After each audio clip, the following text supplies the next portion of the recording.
come in to this house of hope, inviting you to breathe in and breathe out, paying attention to this day where we are building beloved community with compassion, service, and empowerment. Come into this time of drumming and chanting.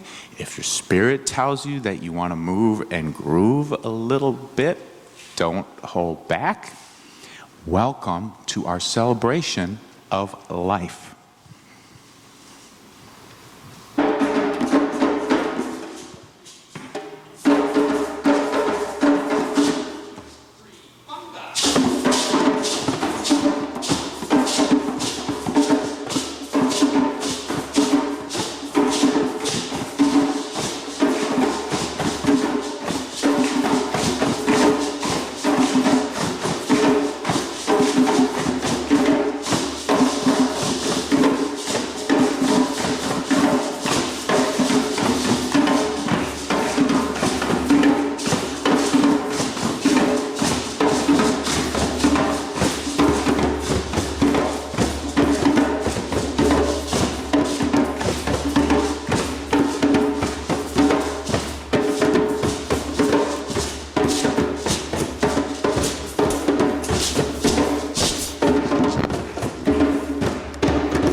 So fun.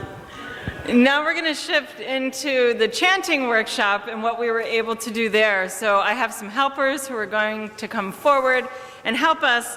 You'll also notice in your order of service that there is an insert that has the words, the lyrics to Asato Ma Sad Gamaya, Tamaso Ma Jortir Gamaya, Mrityor Ma Amratam Gamaya.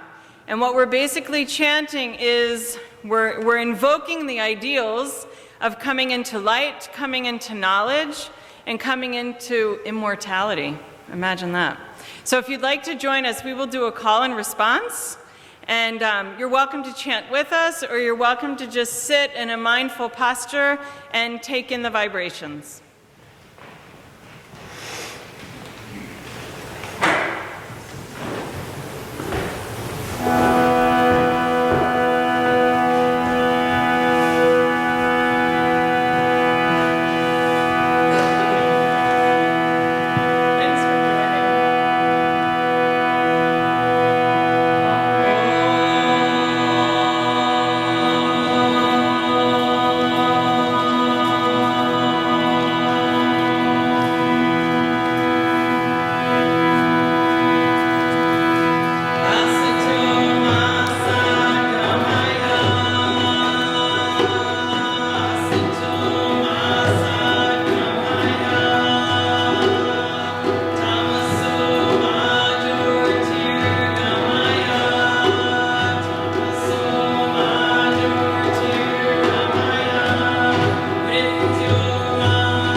So we begin our service this morning by lighting the chalice, symbol of our liberal religious faith and traditions, and I do so with the words of Martin Luther King. In our chanting workshop, we were listening to a new song, chant, kirtan, by David Newman, and the title of the song is Love Belongs to Everyone. And he quotes Martin Luther King, who said, "We have before us the glorious opportunity to inject a new dimension of love into the veins of our civilization."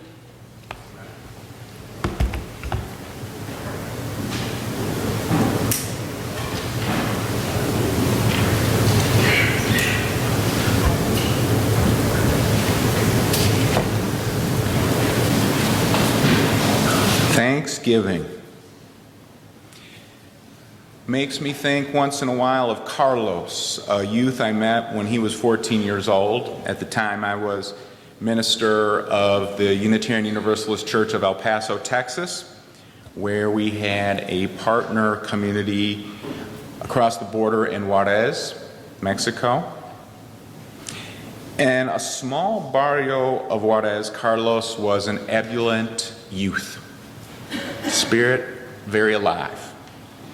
The thing is that Carlos lived in a neighborhood which was settled directly on top of a garbage dump, a live, in-use garbage dump. Smells of putrid eggs and rotten chicken remains often wafted in the air. Carlos was in the majority of the children in the neighborhood who suffered intense respiratory problems, including asthma.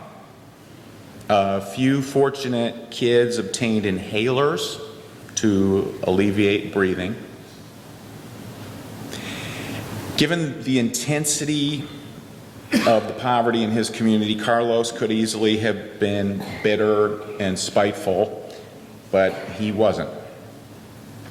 Carlos was a community organizer. That's how he channeled his energy. He empowered kids and adults to collaborate successfully, meeting community needs. Living on a garbage dump, it's hard to explain what it looks like. One of the things is there was no legal electricity, so everybody was rigged illegally off of the legal power lines down, so it was very dangerous. But one of the ways in which people pulled together close to enough pesos to feed their kids was collecting and selling metal objects. It was a nasty, sad gig, gathering cans, hiding rotten food, frames showing photos of well-appointed homes or people in fine clothing, items not known in this aldea, and a lot of other stuff which I've decided not to say right now because it's not age appropriate for minors. I never exactly figured out the deal, but I did ascertain that the buying and selling of metals was managed by an organized crime group. And Carlos, with high integrity and a smile that could cheer the frown off the most sorrowful of pusses, helped good, hardworking people to collect and sell metal with them experiencing a minimum amount of abuse from the scamming. In a similarly unfair need for organizing, Carlos helped families to obtain medicines. With no prescriptions required for most any medicine we need prescriptions for, Carlos went door to door, part of a group, but he was the door-to-door guy, noting orders, collecting funds, and then taking the bulk order to the vendors who had access to medicine. And then people got their medicines. Carlos focused on the blessings he did have. At the age of 14, he was wise beyond his years. He would say, "Hay que recordar que hay otra gente que lo tienen peor que nosotros." Means you have to remember always that there are other people who have it worse off than we do. Having spent time in Texas, Carlos had experienced any love Thanksgiving. He said the juicy turkey was great, and cranberries and stuffing were among the strangest, most unattractive food he had ever seen. Those are not popular in Mexico, apparently. But he loved focusing on gratitude and giving back, and I think that is what Thanksgiving is all about. Today we gather in multi-generational community, whether you walked in quite spry or whether you limped in gingerly, whether you carried a little one or you are the one who got carried, whether you strolled in or rolled in. We celebrate that at any age and any sexual orientation or any group of GLBTQ. Thank you so much. And the straight folks, no matter who you are, it's good to be here, to give thanks and give service, because these are deeply important to our humanity. In this spirit, we focus today, and what in many ways has become the American Seder. Does Thanksgiving make you think of anybody? Who does it bring up for you? Let's lift them up. Let me tell you about a man, Eric Carey, who I recently learned about in a book called Aging Well by George Vaillant, a doctor. When he was a teenager, Eric decided, he got a collected sense of self and decided that his mission in life was to share of himself with others. Unfortunately, at about that time, Eric also developed muscular paralysis in the lower half of his body. With a clear sense of dignity and wisdom, Eric decided to become a pediatrician. His medical training and working as a doctor were not easy. Eric said the frustration of seeing what needs to be done and knowing how to do it, but being unable to carry it out because of physical limitations imposed by bed sores and paraplegia, has been one of the daily pervading problems of my life.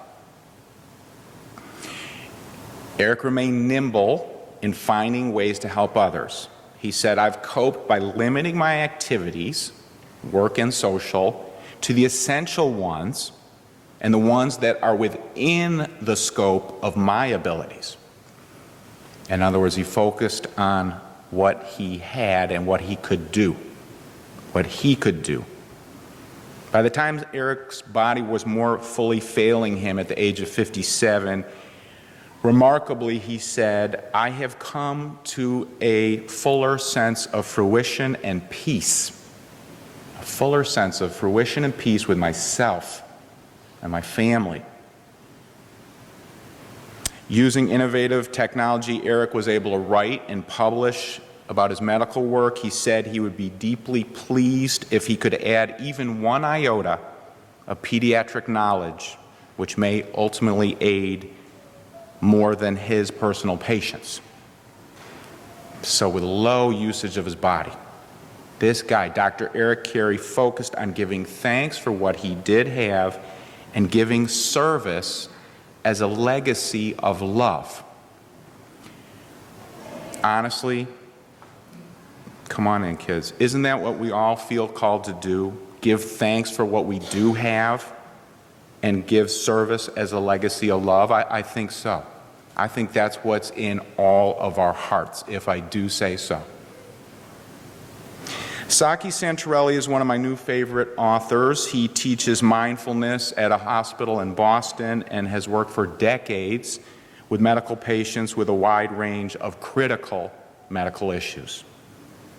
Reflecting on his own life, Saki said, "I do not have colon cancer, I'm not HIV positive, and I'm not recovering from a heart attack. Yet, I know that I am addicted to a plethora of emotional and mental states. I sometimes obsess about my health or fight with my kids. Sometimes I feel shame in the face of my perceived weaknesses and imperfection. The reality is we all go through times when our cups floweth over with anxiety and worry about not being good enough, not being able to do it all. Breathing constricts, body tightens. Feverish flus hit, painfully long, sore surgery recoveries seem to last forever. Jobs get eliminated, and learning problems develop over which we feel powerless. Right now, in our country, it's a very tough time again.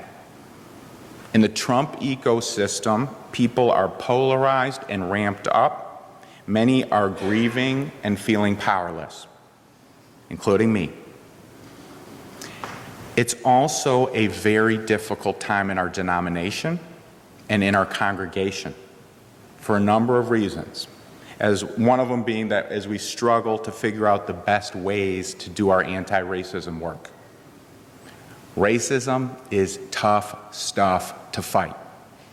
Evidenced by this holiday, where we also always tearfully lament and honor the memory of Native Americans who had their properties purchased on the cheap and stolen.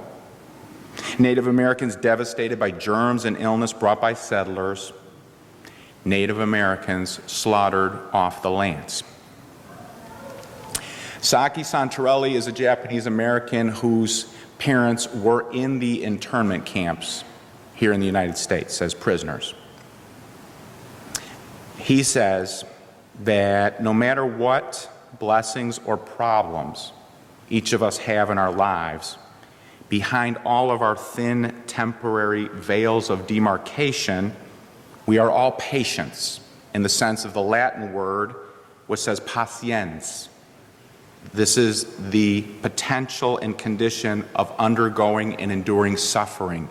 We all are patients of suffering. And Saki says, if we use our suffering wisely, it can become a seedbed, bringing forth an awakening or a fullness in our lives. Awakenings can often lead to gratitude for good things and a deep longing to give back to life with all of our might. How can we use our suffering wisely? How can our suffering possibly be a seedbed for awakenings that could lead to gratitude and generosity? As we continue to build beloved community here at USG, may we come with an assumption that others have the best intentions in their hearts. May we be present to one another with a contagious grace and courage in our hearts. Let's keep in this work, in this life, drumming and chanting and doing yoga and singing and dancing, writing lyrical poetry and telling our stories and listening to our stories of love, pain, and hope. Let's keep going out and partnering in the wider community, bending the arc of the universe towards justice. Let's break bread. Amen.